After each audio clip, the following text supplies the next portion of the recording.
On September 12th, she wrote, "Hope you're well. I guess you were at Fashion Week." Did she seriously think I was going to Fashion Week? I was barely functioning.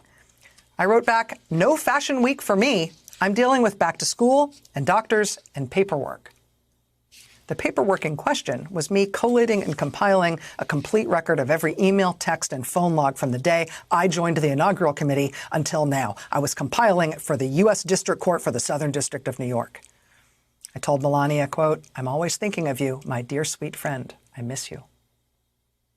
On October 2nd, 2018, I received a grand jury subpoena from the U.S. Attorney's Office for the Southern District of New York.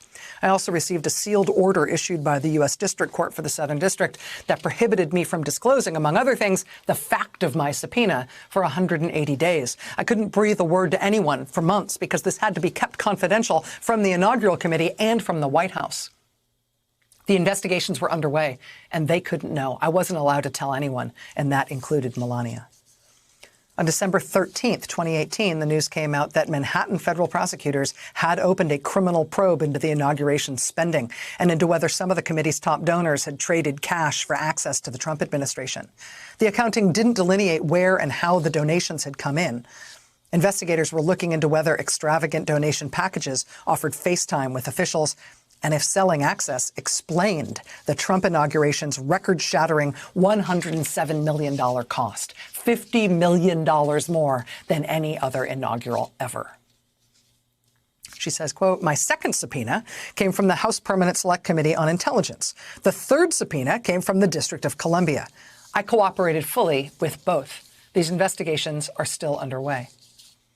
On January 22nd, 2020, the D.C. Attorney General's office filed suit against the inaugural committee and the Trump International Hotel.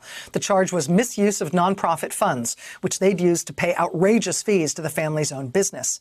D.C.'s Attorney General Karl Racine stated, "District law requires nonprofits to use their funds for the stated public purpose, not to benefit private individuals or companies."